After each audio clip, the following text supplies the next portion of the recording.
Acorn TV, proud sponsor of Just Seen It, offers hundreds of hours of British mysteries, dramas, and comedies streaming commercial-free on demand. Learn about our 30-day trial at acorn.tv/PTV. On this episode of Just Seen It, we review the sci-fi thriller, Ender's Game. It's kind of like Top Gun for sci-fi nerds who haven't hit puberty yet. The animated comedy, Freebirds. Longtime friends Woody Harrelson and Owen Wilson star in an offbeat, wacky comedy that's just as kooky and wacky as they are. We review the war drama, The Book Thief. No matter what your movie's about, having a score by John Williams typically makes it better. And we return to Asgard for Thor, The Dark World. All the performances are great, but Tom Hiddleston is really what steals the show. All right here on Just Seen It.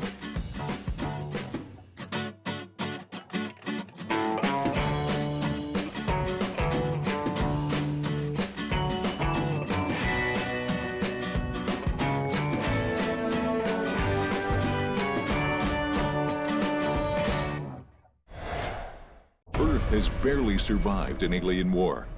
With another invasion looming, the military recruits young minds to train for battle. You'll be the finest commander we've ever trained. So I'm not the first? No. But you will be the last. The brilliant Ender Wiggin might be the one to save the world in Ender's Game. Hi, I'm Kevin. I'm Scott. And I'm Aaron, and today we're here to talk about Ender's Game. We've all just seen it. Kevin, what'd you think? You know, I was hesitant going into this movie because it's based on a novel by Orson Scott Card, who I personally don't agree with a lot of his beliefs, and I know a lot of people also don't. And I have to say I was pleasantly surprised. You also want to make sure you're reviewing the movie, not the views of the person who wrote the source absolutely, material. because there are a lot of people involved who worked hard on the movie, and I Right. think you should support them. Exactly. But, you know, I had some issues with it, but overall, I kind of liked it. Coming in not knowing the source material, having heard about it from other people that enjoyed it thoroughly, I was mildly impressed. I think the last 30 minutes of the movie are when it really gets going. For sure. And I understand maybe that was on purpose. That's probably how the novel goes as well. And it's not to say that this early stuff wasn't interesting. It just wasn't as interesting. And so I got to flip with you, Aaron, Yeah? because I You thought thought the end the was first the- part of was the the movie worst? was the best part. The first half of the movie was great. The last half of the movie, particularly the last 30 minutes, are really where it fell apart, because that's when it turned into just another cliche-ridden Which is what I battle wanted, I with guess. computer-generated special effects I that just we've wanted seen to see over all and that over. stuff. I don't Yeah, know. but it's been done. Here's what got me excited about Ender's Game. Harrison Ford, back in this genre, science fiction, which made him a Star Wars, nothing but Star Wars. Yes, I got But it. it was great to see him play this tough general who took Ender Wiggins under his wing, no pun intended. And this is a coming-of-age movie set in outer space. In a lot of ways, the movie felt like Starship Troopers, but For where Starship kids. Troopers was very violent and bloody and disturbing, this movie had a more family-friendly vibe, Yeah. which fit because Ender Wiggins goes from being this shy kid to a hero. commanding an army. Yeah. By the end of this movie, it's so very clear that we're being set up to have a franchise. You know, the end of this movie is like, okay, I get it. You're gonna make but another movie. the end of the movie is when I was like, well, I want Well, more yeah, of that. no, I You know get what I it. mean? They did it right in the sense that I wanted more by Right. the end. He's the one. Deploy all drones. They're swarming. They see us. Open fire! He's gonna crush him. My car fired directly up into the ice. Now! I would like to disagree a little bit with the Harrison Ford because I Yes, thought the please. character was underwritten. All else he did was sit or stand and bark orders at people. He looked bored. He was just kind of a blank slate. Yeah. And he just kind of had to say his lines. Everybody else around Asa Butterfield is kind of a blank slate. Ben Kingsley has Right. a role. I love Ben Kingsley. But I He's don't amazing. remember him practically from the movie because And he's he so has blank. this tattooed face, and you Right. should You think remember you him. should. When you Yeah. first see him, I was like, it's Yoda and Gandhi combined. Because he's like sitting on the floor. Right. Viola Davis, too. I mean, Same she's thing, an yeah. exceptional actress, very underwritten Nothing role. to do. It's unfortunate that all these roles were so small. I understand why they were small because we're supposed to be focusing on Ender, and we do. And Asa Butterfield does a serviceable job at times, but there were times when he took me out of it. See, I thought Asa was fantastic. When you see him start off the film, he's shy, he's insecure, and the way he grows into this leader, not just a tough leader, but a leader who inspires his followers. That's the writing's, props. That's the writing, but it's also the actor. Yeah, he is so convincing, he's so believable. Because of you, the Formics might leave us alone forever. Then I have to ask you to come with me. It's what I was born for, right? Now, the writer-director is Gavin Hood, who made an excellent film, Tsotsi. It was a nominee for Best Foreign Film. I feel like his commercial movies, his American movies, are a little more run-of-the-mill. They're very formulaic. Yeah. But with this movie, I think he does a great job at telling a coming-of-age story.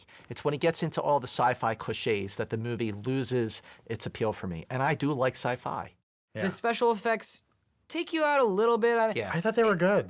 They're okay most of the time, but Really? it's now that I've seen Gravity, I compare everything to Gravity special effects, and there's just moments where I can see that these bodies that are free-falling or moving in zero gravity are clearly not real people. Yeah, after you see Gravity, when you see Harrison Ford try to do the zero-G thing, you're like, nah. Yeah. But there's so many good messages in it, especially the twist at the end, which I think is an unusual message for especially a kids film, and I think it's almost important, which is why I kind of want people to see it, especially younger kids, because I think it teaches them a lot. Yeah, and not knowing anything about that twist beforehand, I didn't see any hints about it during the movie. I thought they covered it up really well. That was great. I thought that was a great twist. Like, what, really? Yeah.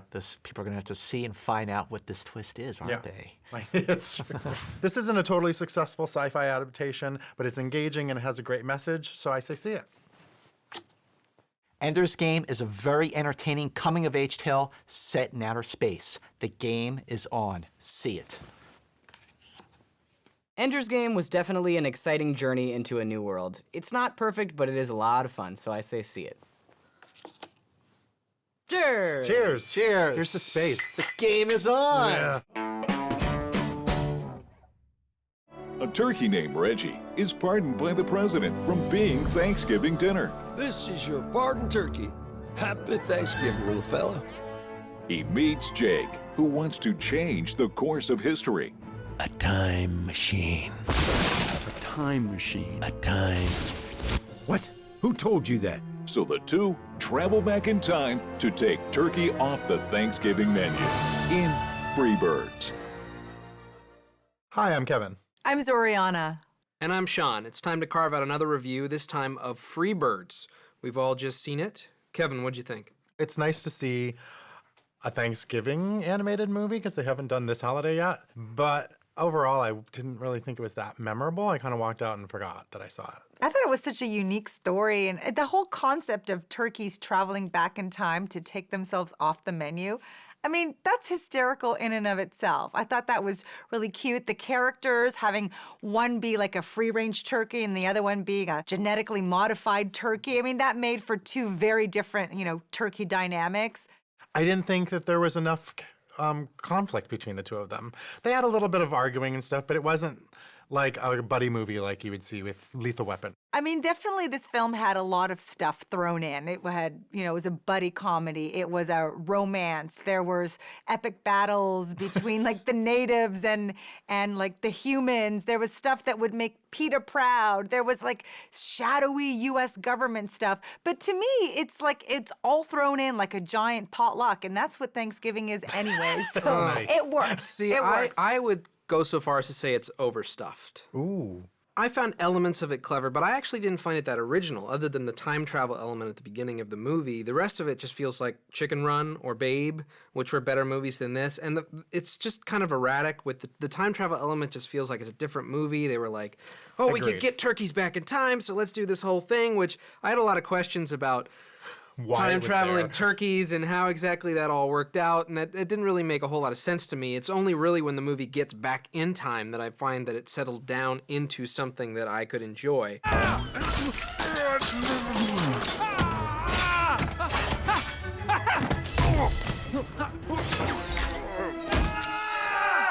I I did enjoy the voice cast acting. Woody Harrelson and Owen Wilson do really good jobs here. In this film, they give them types and not characters like they do too often in animated films these days, but at least the types were so erratic and crazy that it allowed the actors to actually play with something and create something of a character in this movie. I don't think he's ever done an animated film. And he and Owen Wilson have been real-life pals forever. And for them to team up on this, it must have been just a fun thing to do. The one voice I didn't like, and I do like her, is Amy Poehler as the love interest, because she's too recognizable here. It took you out of it? Every time, because I saw Amy Poehler, I just didn't think of her as the love interest, and I didn't buy it. Well, I think one of the reasons they cast her is, again, this movie was made outside the studio system, and some of the players behind the scenes were involved in films like Horton Hears a Who and Shrek, and Amy was in both of those movies. Right.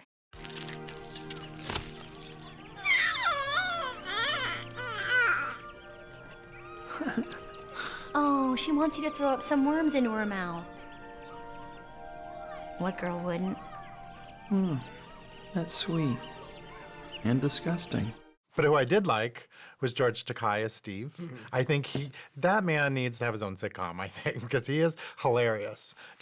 Anything that he says, the dry quality to his voice, I loved him. Every time he was on screen, I wanted more. This is definitely a man that deserves some sort of second coming of a career. I mean, even on the social media, he's very, very active and gets retweeted constantly for the things that he says. So he is due for something. I am STEVE, Steve, your space-time exploration vehicle envoy. Hello, Steve. I am JAK, Jake, and this is REG, Reggie. Anyway, let's talk about the director here, Jimmy Hayward. He's made Horton Hears a Who, and he went live action with Jonah Hex. I guess he went right back to animation after that one. Yes. I think he probably should stick to animation. That's definitely more his forte. I thought the animation looked nice. I like the colors, but I like fall, so, I thought the time travel sequence was actually really well animated and really kind of zippy and fun. Turkeys are hard to make exciting. I don't think that anyone would look at a turkey on a farm and go, oh, there's the basis of a movie. There's so much personality. It's not like a dog that personalities are distinct. Turkeys are turkeys. I really appreciated the fact that they did inject different personalities into the different turkeys, right down to the colors. Some of them were blue, which is not exactly your standard turkey color, but I appreciated the color palette that they offered. This isn't going to give Pixar a run for its money, but it's a cute and harmless bit of holiday fun, so I say stream it. It's kooky, it's wacky, it's a very different type of children's animated film. See it. It's not destined to be a holiday classic, but it features some nice voice acting and some good animation, so I say stream it. Well, our votes add up to 2 full tickets, which is a stream it for Freebirds. Cheers. Cheers. Cheese pizza, everyone. This week, I suggest you check out John Sayles' latest, Go for Sisters. I'm Fontaine Gamble, and I'm a drug addict. Who's your friend? I'm Bernice Stokes. I'm not an alcoholic or a drug addict or anything. I'm a parole officer. Written, directed, and edited by Sayles, the film is a thoughtful, well-paced story about a woman breaking all the rules to track down her son. Lisa Gay Hamilton plays Bernice, a parole officer who teams up with her old friend and parolee, Fontaine, played by Yolanda Ross, as they head to Mexico to save Bernice's son's life. The film is peppered with some light humor, mostly provided by Edward James Olmos, as well as nice moments of conversation and connection between Bernice and Fontaine as they rediscover their friendship. Detective Suarez, these people need to talk to you. This looks like trouble. I want him back. And if there's any way, I don't want him to go to jail. 2,000 up front, then cash. The script establishes Bernice as a woman who plays by all the rules, and it's fun to see her break down her walls one by one, all for the sake of her son, Rodney. However, the connection between Bernice and Fontaine is the primary force that keeps one engaged in the emotional storyline of the film. Go for Sisters is playing now in limited release. I urge you to check it out. Before World War II begins, Liesel is sent to live with foster parents. From now on, you call me Mama, yeah? And that lazy pig over there, you call him Papa. There she learns to read and befriends Max, a Jewish refugee. The family bands together to protect Max from the Nazis in The Book Thief. Hi, I'm Aaron. I'm Brenna. And I'm Zoriana. Up next, we have The Book Thief, starring Emily Watson, Jeffrey Rush, and newcomer Sophie Nélisse. We've all just seen it. Aaron, what'd you think? The book that the screenplay is based off of is written by Marcus Zusak. And the adaptation was done by Michael Petroni, who has worked on some interesting films in the past. Chronicles of Narnia, Voyage of the Dawn Treader, The Right, Queen of the Damned. He's got an interesting set of credits under his belt. I did like this story a lot. I thought it was very touching, very interesting. It's a World War II story about a young girl. The one thing that did bother me about this film is that there are a lot of Hollywood-type moments. Specifically, there's one at the end of the film where a main character dies in Liesel's arms right as they're saying, "I love you." And, I mean, I was sad, of course. You don't want this character to die. But the fact that they had to die right as they were saying that phrase and they couldn't say it, I was just, I rolled my eyes at the end of it. And that's not the only moment. There are several moments like that throughout the film. The film is 130 minutes long, and there's a lot of scenes that are cute but unnecessary. I think that the director, Brian Percival, was in love with a lot of the stuff that he'd shot. And I can understand that because everything with Sophie Nélisse is incredible, and it would be painful for me to cut any of that. Yeah. But if you don't cut it, it makes for a film that drags at times. The pacing of the film is slow, but it's no excuse to have unnecessary stuff in The cut. camera loves Sophie's face, though. It is just beautiful to look at, very expressive. The eyes, just, there's so much going on there. Yeah, she's amazing. I mean, she's a 13-year-old actress who was 11 when she shot this movie, and she's adorable. She is definitely the best part of the movie. You have the supporting cast, Jeffrey Rush, Emily Watson playing her adopted parents. They did a worldwide search for this actress. Can you describe the day for me? What's it like outside? It's cloudy. No. Make the words yours. If your eyes could speak, what would they say? It's a pale day. Pale. Good, go on. And the sun doesn't look like the sun. What does it look like? Like a silver oyster.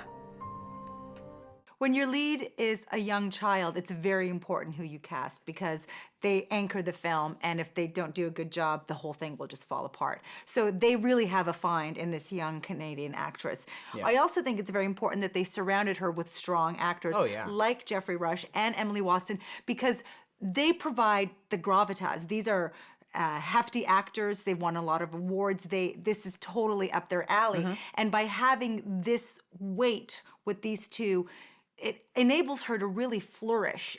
The very first time that I realized that this child was incredible was when she's laying in bed and she's lost everything and she's just sad and scared and crying. And I'm sitting in the audience, I'm like, oh my God, this child, she's gonna go places. You need to watch out for her. Not just Sophie, but I thought the other young kids in the film were fantastic. The little German boy that she's friends with, the fugitive that she's harboring in the basement, everyone across the board was really remarkable. Brian Percival, who oversees the casting. Even he's kind of unknown, to be perfect. I Yeah. mean, Downton Abbey is the thing that really made him famous, but this is his second real feature film.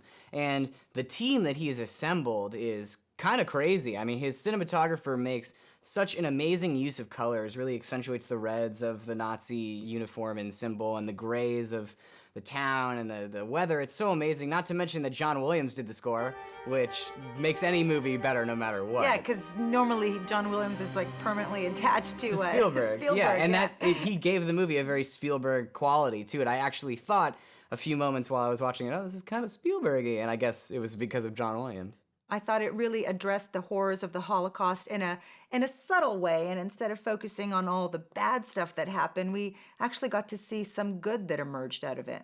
That's actually one of my problems with the story. Both the book and the adaptation is devoid of any real problems. Somebody goes to war and comes back, they're fine. Somebody gets sick, they recover, they're fine. The bully threatens to do something, nothing happens. Yeah, but she there are breaks into plenty- people's houses and steals things, and nothing There are happens. plenty of people who die and plenty of bad things that happen in the Name movie. a character who dies. Well, no, except for the ending, which is what I said. Okay. Like I said, this is a gateway movie. Yeah, all so that if you're- tension of It's Max being World War there. II light. Yes, what but it if you're is. going to But talk it's more to- psychological. It I happens. understand what you're saying. I think you're saying that because it's a muted version of the horrors, that you're not emotionally responsive had it be like Schindler's List, where you're seeing these horrors. You're not with the as emotionally pianist. responsive, but you still are. Yes. The Book Thief is World War II light. Sophie Nélisse is fantastic, but she can't make up for the lack of strife or the film's desperate need to be edited. So I say stream it. Despite a few cliche moments, I did enjoy The Book Thief quite a bit. It will hit you in the feels, so be warned. I say see it. The Book Thief is a movie that sees the positive side of a terrible tragedy and handles it with delicate sensitivity, not to mention some fantastic performances, so I say see it. All right, well, our votes add up to 2.5 tickets, which is I see it for The Book Thief. Cheers! To stealing books! Yay! When an ancient enemy resurfaces, the 9 realms are put in danger. Thor, your bravery will not ease your pain. Your world will be extinguished. So Thor must join forces with his evil brother Loki. I need your help, but I wish I could trust you. If you did, you'd be the fool I always took you for. He will risk everything, including the woman he loves, in Thor, the Dark World. Hi, I'm David. I'm Jamie. And I'm Brenna, and we're here to talk about the newest installment in the Marvel Cinematic Universe, Phase 2, Thor, the Dark World. We've all just seen it. How about you start us off, Jamie? The movie takes a little while to get started, but that's because they're tying up a lot of loose ends from the Avengers and even the first Thor film. So all in all, I really enjoyed it. Once it gets going, it really gets going. Yeah, the film starts off slow because they have to set up a lot of the Asgardian characters. Because in the first Thor, they set up Thor and Jane and Darcy and Dr. Selvig, but they hadn't really set up Sif or the Warriors 3 or much of Asgard. All of those guys got a lot of screen time in this film. Everyone had kind of like one scene. It just Elba you're right. had It was a very scene. balanced. It was really very purposeful. Renee Russo got a lot more because she really almost got cut out of the first movie. Yeah, she was almost like non-existent in this one without being a spoiler. Idris She has... Elba got his time. I thought Zachary Levi, who takes over for Fandral, does great, gets his scene, and everyone, even Jamie Alexander gets her scene. Everyone gets time in this movie. It's great to see them finally coming into their own and coming into their own characters. Yeah. And so it does start slow, but once it picks up, it picks up. Yes. It's incredible. The train's running, and you both touched on something that I wanted to also bring up, and that is, I wasn't really anticipating this movie. We talked about that, and that the trailers and that all the clips that we watched made it look like it was one big battle scene from Lord of the Rings. And I was so pleasantly surprised by the character moments in this movie, the fact that the script had really a light touch. It had wonderful humorous moments. I think you missed a column. Shut up! Now, the story wasn't any surprise. I was just like, okay. No, it was just like, okay, everyone's in danger, and they're all going to be killed, and Thor has to save the day. But that's every comic book movie. We've had this concept. It's a formula. These are the formulas. I actually think it steers away from the formula. Because, in what way? Yeah, it's got a main baddie, but the story isn't about the main baddie. He's just there to further their character developments and their character relationships. Right. Which I think makes it more of a unique superhero film in those regards. One of the things that I was looking forward to after the first Thor was let's get Thor back to Jane Foster. Let's see what's going on with that relationship. And I thought they had a lot of time to develop that in this film. And I really enjoyed that. I thought Natalie Portman was good in her role. Sorry, I just needed to make sure you were real. It's been a very strange day. I am. Jane, what? Where were you? And poor Christopher Eccleston, he's a great actor, and he's just buried under Chris all Eccleston. This. Yeah, he's just buried under the makeup. He's spouting what sounds like Klingon. Elvish. And it is Elvish, though, and I kind of felt bad. I think that I would have liked him to have been a little bit more dimensional as a baddie. That was my complaint about the villain. The problem is that Jane Foster becomes a plot device. That's one of my problems. And the other problem is damsel in distress. And the other problem is that the villain is underused. You have Christopher Eccleston.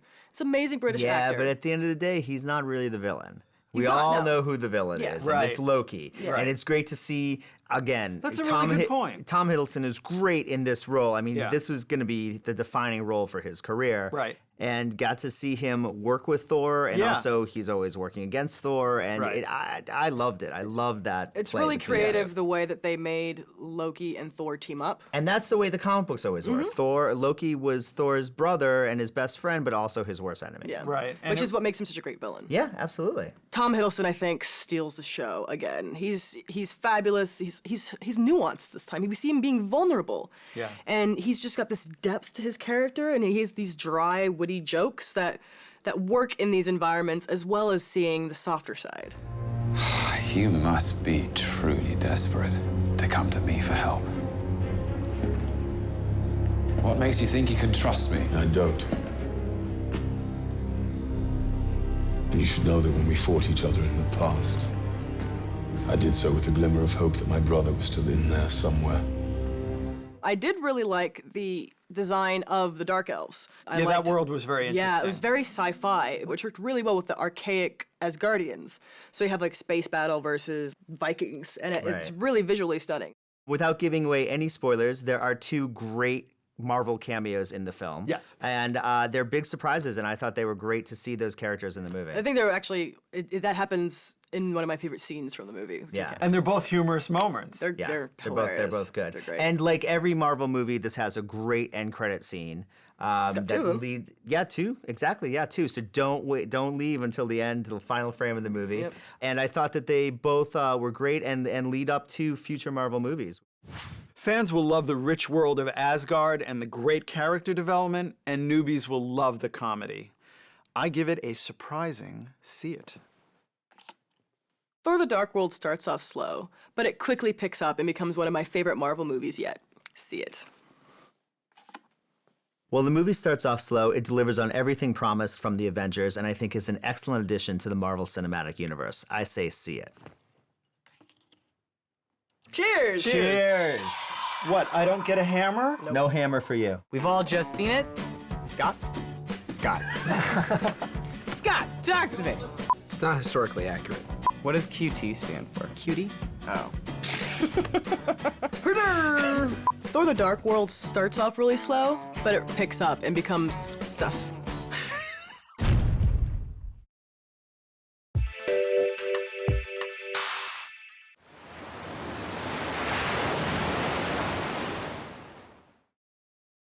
Acorn TV, proud sponsor of Just Seen It, offers hundreds of hours of British mysteries, dramas, and comedies streaming commercial-free on demand. Learn about our 30-day trial at acorn.tv/PTV.